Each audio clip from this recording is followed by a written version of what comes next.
башкирского интернета и других значит, интернетов внутри интернета. Значит, я в своем докладе расскажу про две вещи. Первое — это те проекты, которые я сам делал, и потом я расскажу о том, как будет развиваться наш метод.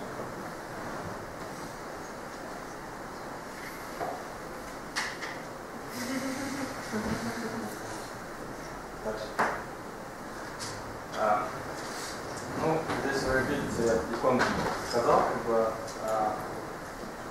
то, что я сделал за 2 года.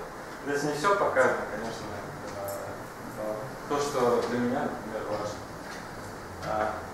Первый проект, он не первый, на самом деле, он последний, но он для меня самый важный сейчас. Это портал bashkort.org. Что это такое? Если простыми словами, знаете, наверное, что такое Google или это не только поисковая система, но это некие сайты, которые могут объединять вокруг себя какие-то сегменты. И на данный момент в режиме бета работает поиск, агрегатор новостей, радио и наш проект архив.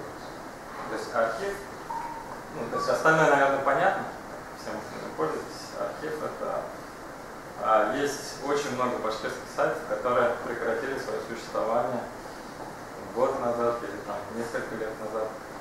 Оказалось, что их можно восстановить. То есть частично иногда можно восстановить, даже когда сам администратор этого сайта не позаботился о том, чтобы это сделать. Второй проект, возможно, кто-то слышал, возможно, кто-то пользуется, это локализация интерфейса ВКонтакте на башкирский язык. Это был очень большой и сложный проект. Ситуация была такая. То есть, в 2009 году проект группа энтузиастов начала перевод на башкирский. В это же время примерно начали перевод и на другие языки: татарский, чувашский, марийский, и многие другие. То есть примерно в одно время. В течение 2-3 лет обычно все работы его заканчивали. К сожалению, в 2011 году эта группа, она не справившись с тем, что сделала, она прекратила работу. И уже в 2013 году я подключился снова к этой работе, и зато мы сделали это за 3 месяца. Это вообще характерный эпизод вообще из проектов. Я расскажу чуть попозже, почему 3 месяца и почему это важно. Следующий проект — это клавиатура для Android, который примерно сейчас используется десятки тысяч людей. Это был мой первый проект, это, в принципе, как я сюда попал. То есть это, как это произошло? Меня папа просто попросил, купил себе планшет, говорит, не могу писать на башкирском. На компьютере, говорит, могу, на планшете не могу. Я очень сильно удивился. И в итоге сделал за 1 месяц эту клавиатуру. И мне помог Борис Орехов. Вот этот словарь, который там есть для автоподстановки, это, наверное, одна из самых ценных частей всего этого. То есть это позволяет набирать на башкирском тексте быстрее. Точно. То есть мне многие люди пишут напрямую, делятся своими впечатлениями. Сейчас уже есть, это не единственная клавиатура для Android. Сейчас уже появились конкуренты, да. Но это очень хорошо. То есть я это вообще все приветствую. И чем больше всего это будет, тем лучше. Следующий проект это башкирские шрифты, я его назвал. В чем смысл? В принципе, это тоже локализация. Шрифт — это специальная программа, которая позволяет выводить определенные контуры, то есть определенные символы распечатывают. Вот. Очень многие шрифты, к сожалению, не содержат, не поддерживают языки каких-то небольших народов. То есть никто не заморачивается. Зато это можно делать самим. Сейчас очень много шрифтов, которые выходят под открытыми лицензиями, то есть их может дорабатывать кто угодно. Вот я как раз этим занимаюсь. Я сначала начинал заниматься этим один, сейчас уже есть другие люди, которые пытаются, пробуют. Наверное, через какое-то время прорастет. Следующий проект это Башкирское радио. Это простой довольно проект был. Я просто хотел, чтобы на андроиде можно было включить радио и послушать. Это, люди пользуются.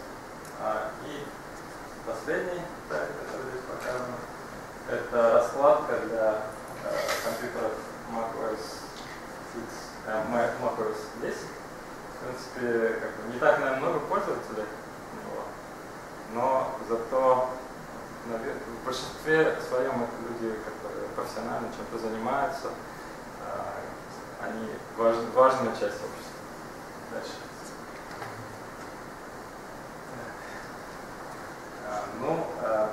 Когда я конвертировал презентацию, когда произошли проблемы. В общем, проект я вам рассказал. Дальше. Так, еще раз вернусь про раскладку. Этот проект я сделал уже после клавиатуры для Android. Сделал для себя. Вот, но сейчас уже 550 человек скачал. Вот.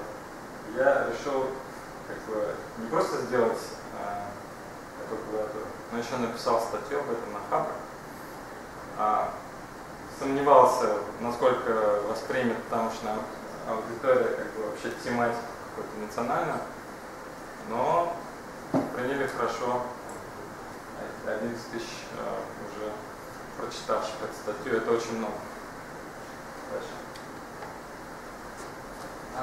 Здесь, собственно, вот так выглядит сейчас портал Gashport.org.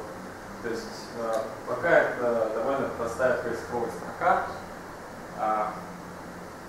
Что касается, сколько же сайтов сейчас в Рушнете? В поисковике сейчас около 120 сайтов. То есть и некоторые из них довольно большие. Наверное, это не все сайты. То есть я не уверен, что я смог все найти. То есть у меня есть тоже свои способы поиска. И плюс сайты все время появляются. Вот сейчас такое время, когда какие-то там энтузиасты, даже, не знаю, школьники там иногда пишут, там присылают какую-нибудь ссылку, там смотри, я там сделал сайт, там, что скажешь вообще.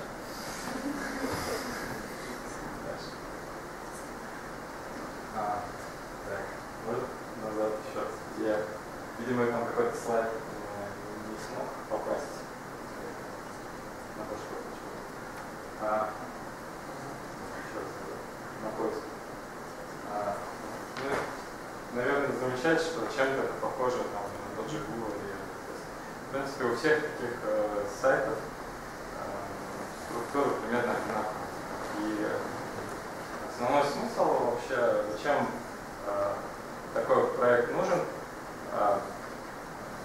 который объединяет в себе много сервисов. Им, таким сайтам, легче выжить.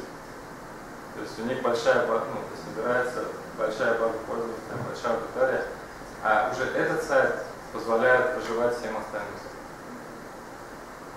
Вот наверху шапки там поиск, потом архив, новости и так далее. Только башкирский сайт вот это, пожалуйста, здесь только башкирский сайт. Да, можно вопрос сразу по теме? Да? Вот смотрите, у вас вот сайт похож на Google, да? Да. А вы сравнивали Google с Яндексом? Да, конечно. Есть же разница Яндекса, да? То есть Google, он интернациональный, он и в Индии, и в Африке, и в Америке, и везде. Поэтому он такой простой до невозможности практически. Так же, как и у вас, да? А вот национальный Яндекс, он именно в России, он такой яркий, пестрый. Не замечаете логику? Почему Яндекс так делает?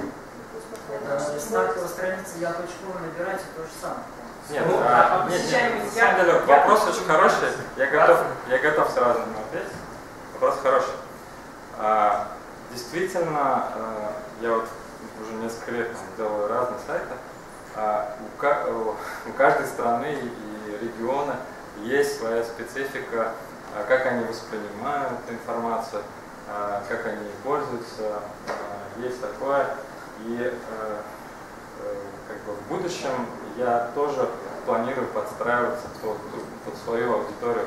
То есть с другой стороны, есть такая штука, я хотел позже об этом сказать, но сразу скажу. При развитии как бы проектов методологии называется MVP. Если расшифровать на русский, то есть нужно запускать продукт какой-то, которым уже можно пользоваться, пусть он с минимальным функционалом, пусть он как бы простой, пусть он как бы еще в принципе, как бы не доделан, но им можно пользоваться. И чем быстрее ты это сделаешь, тем лучше будут результаты. Можно еще вопрос дополнить? Да. В чем преимущество будет .org от того же Яндекса и Google? В том смысле, что, например, я же хочу, какую-то информацию найти, я же могу ввести ее в Яндексе, и там мне тоже будут отображены туристические сайты. Хочу газету прочитать там в электронном виде, я могу там в Яндексе просто набрать. А вот здесь что заставит меня зайти в .org? Значит, смысл очень простой. Дело в том, что Яндекс не разграничивает как бы языковые зоны внутренних каких-то народов. То есть, говоря, поиск происходит, то есть вот Россия воспринимается как одно целое. То есть, соответственно, все, что ты не ищешь, ищется как будто в общей вот этой корзине. А в этой общей корзине 99% информации на русском языке. Соответственно, если начать искать на башкирском что-то, мне кажется, процентов, видимо, я 90, последние слова, я всех вас и тех, кто был здесь, но ушел пораньше, хочу поблагодарить за то, что вы пришли. Мы не ожидали, что будет все так тепло, непринужденно, и мы не ожидали, что все будет так долго. Но надеемся, что для вас все это было полезно, и как бы, что главное потом будет результат. Пусть это будет конференция под номером 0, и пусть мы встретимся еще в будущем, только лиц будет гораздо больше, и докладчиков будет гораздо больше, чтобы мы уже рассказывали о таких проектах, о которых хочется слушать долго и долго. А ваша цель, чтобы мы узнали только или как-то, не знаю, в чем? Да.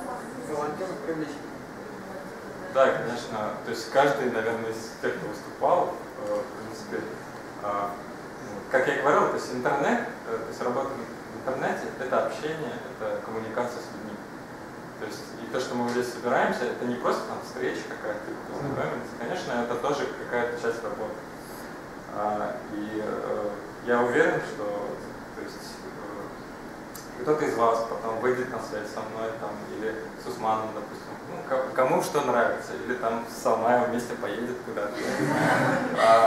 Это все, в любом случае, это коммуникация.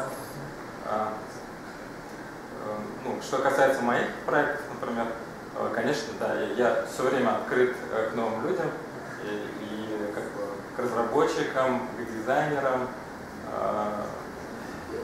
Это как бы общий проект, и как бы от него зависим, в принципе, всем и все остальные проекты. То есть не то, что там я один сел там, на этот проект. Я просто пытаюсь от себя лично сделать максимум. И другие тоже.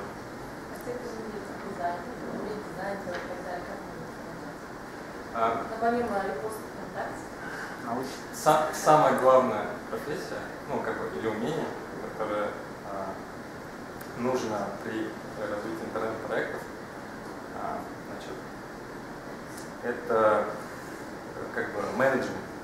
Это, допустим, вот сейчас я чувствую, что я на основной работе, да, занимаюсь дизайном и проектированием, но вот как бы, что касается башкирских проектов, это работа менеджера.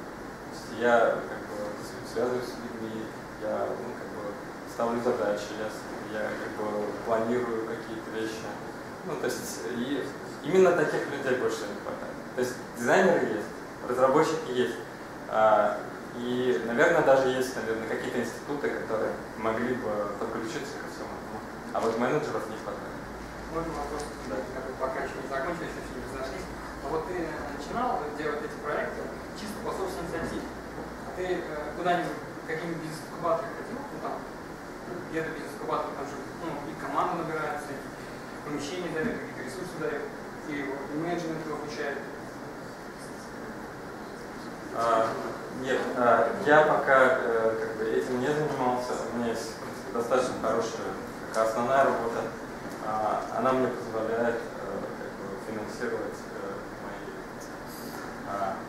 то, что у меня предыдущие проекты. Ну, конечно, сейчас это так, наверное. Сейчас это там и Цукерберг начинал там для себя там для общаги делать, да, или что-то там. Наверное, как бы, если все получится, этот проект вырастет, и как бы он перерастет и меня, там, и группу вот этого людей, то есть это будет намного больше, то есть если он вырастет. И, наверное, там уже какие-то денежные вопросы, там уже совершенно другие. Но пока я не обращался, вот именно с этим проектом я не обращался в инкубаторы. Я не очень верю в то, что это может получить поддержку там, ну, в формате инкубатора. Там просто, насколько я понимаю, там интересуются немножко другого типа проекта.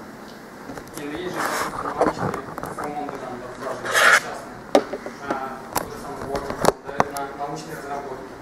Наоборот, в технической сфере дает разработки. То есть, если вы сможете доказать, там, что есть какая-то новизна, ну именно научная новизна, и как будете разрабатывать технологии, и эта технология даст какие-то там плюсы, они вам спокойно дают. Есть программа старт, допустим, там 500 тысяч дают. Есть фонд Бортник, который дает до миллиона рублей. Это дает, ну, студентам, как бы, научной разработки. Конечно, вопрос привлечения денег, кстати, да? Нет, я имею в виду не вопрос привлечения денег, я имею в виду, что есть какие-то программы, которые достаточно ресурсоемкие. То есть, вот сейчас менеджмент стоит вопрос, да, допустим, ну, не хватает рук, по сути, да, не филантропов. Этот вопрос решился, если были ресурсы. Ресурсы — те же самые финансы. То есть, грубо помещение, какое-то место, грубо говоря, где собираются ребята и что-то делают.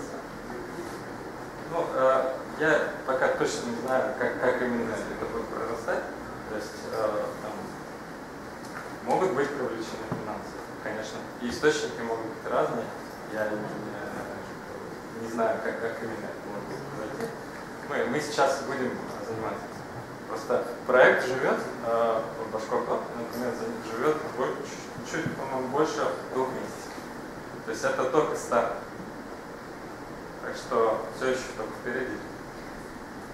Ну, как показывает практика, проекты выполнены на энтузиазме, на патриотичных чувствах, они больше как-то, не знаю, вкладываются, взять на самом деле, ВКонтакте. правильно говорит. Они же вот за 3 месяца сделали, я думаю, что там никакие финансы не нужны были. Это просто сама идея, это национальная идея. Но это все сдохнет через некоторое время, потому что я знаю, что башкирские шрифты были 10 лет назад. Я в школе учился, у меня были стопочка башкирских шрифтов. Ну, я сам реально занимаюсь. У меня была стопочка башкирских шрифтов. Я как бы брал, рисовал и делал, потому что. Да, ну в смысле, я к тому, что потом она сдохла, как бы, это все исчезло. Просто нужно как-то вот, up-to-date, как говорится, современными. Вот, они придумывают стильные вещи, потому что это пользуется спросом. И как-то, вот, не знаю, новые инструменты применяют для того, чтобы, например, язык стал востребованным. Понимаете? Это все. Башкирские шрифты, они, значит, перестали быть современными. Ну как? Ну вот же сейчас есть. Ну, сейчас еще они в другом виде. Нет, они будут также в таком же виде. На самом деле, вы как бы все верно говорите, да, я понял вопрос. То есть, вот был эпоха Web 1.0, и там действительно похожие процессы происходили. Потом в силу там, разных причин, видимо, как бы, недостаточного понимания всех процессов, все заглохло, действительно это так. И сейчас мы, по сути, не только развиваем как бы, с нуля, но еще восстанавливаем те как бы, руины, как бы, которые остались с тех пор. Это правда.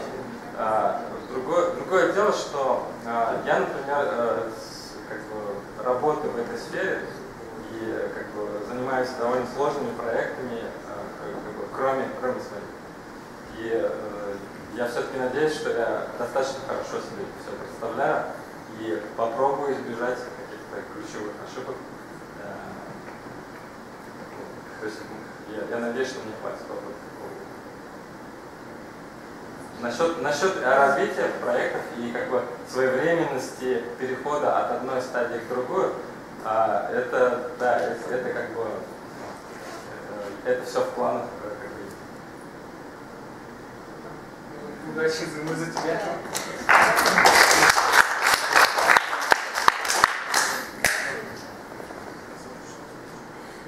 Да.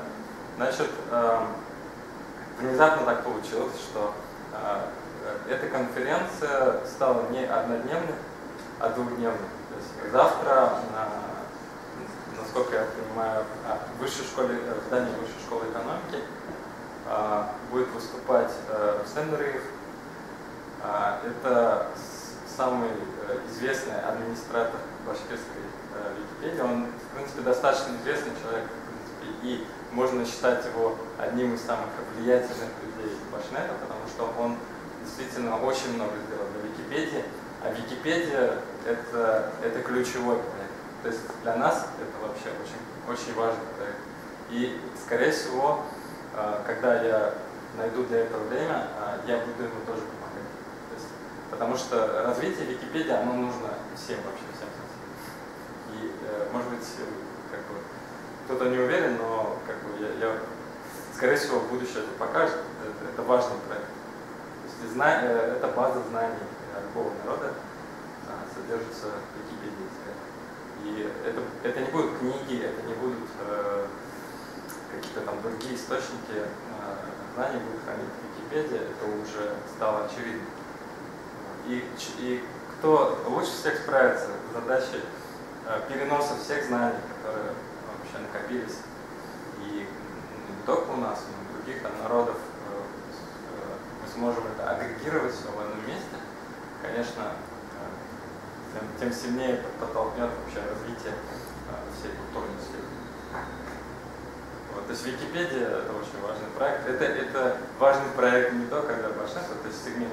То есть в мировом масштабе, если, допустим, говорить там, про какие самые главные проекты, типа Google, там, еще что-то, вот Википедия, и я в этом говорю, там очень много известных людей, там, владельцы Фейсбука, там, Гугла, ВКонтакте, Туров, по-моему, тоже об этом говорил. То есть это супер важная миссия. Например, советую, вот, если вы берете информацию из Википедии, вот, никому об этом не говорите. Такой подход. Вот, например, я сама училась в Высшей школе экономики и типа даже слова не приносите в Википедию. Берите нормальные вот, научные источники. Как вы это справляетесь? Например, на тем плане заниматься, все равно нужно Википедию сразу. Ну там еще проблема, потому что она очень историбает, еще там. Там как раз таки вот как раз наоборот, она очень постоянно живет, обновляется. Демография из Демопедия такой проект. И вот они все демографические показатели, все, что связано с демографией, они объединяют, и люди с любой точки мира там могут зайти и актуальную информацию по демографии получить. Но если это для фундаментальных наук не актуальна информация. Но для Башкир, например, да, вы возьмите вот по истории, там, я живу там, я корнями заделился в районе, я не знаю историю своей деревни. Я захожу в Википедию, в принципе, есть книжка Асфальдиара по истории нашей, истории деревень. И эти данные мы можем принести в башкирскую Википедию, соответственно, человек, который там родился корнями, все могут интересоваться и подходить к информации. Может быть, русскоязычный не будет версии, а башкирязычный. То есть как раз таки это зависит от участников. Если вот вы приходите, понятное дело, что иногда Википедия занимается случайно люди. Ну, как раз таки вы все с высшим образованием, люди будут в будущем будут с высшим образованием. И вы, соответственно, будете источники хорошие использовать, и, соответственно, качество Википедии будет лучше намного. Аминь. В общем, состоится завтра вечером анонс мерзости. Да? Наша руку, да? Нет, месяц. Там единственное, как бы требовали регистрацию, там заранее не знаю точно, как все это актуально. Заказывать кусков. Если кто-то из высшей школы экономики, то тогда проблем не будет. А вот остальные... Нет, просто нет, по поводу пропусков там. Вы еще можете написать, ну, давайте поговорим за 12, там, если у вас такое желание, если попробуем. До завтрашнего дня до 12. Да, то есть нужно вот этой второй группе, то есть это мероприятие, оно привязано к первому мероприятию, нужно просто оставить там фамилию, имя, отчество, и вам закажут пропуска. Я думаю, что это будет интересная тема, можно даже, там самое главное, даже можно не то, что там стему послушать, но как бы подискутировать на некоторые темы, потому что проект слишком важный для всех. Вот сейчас это может быть типа как будто не авторитетная там энциклопедия, но в ближайшем будущем это будет намного лучше. Вот. Ну ладно, мы, наверное, как-то будем закругляться.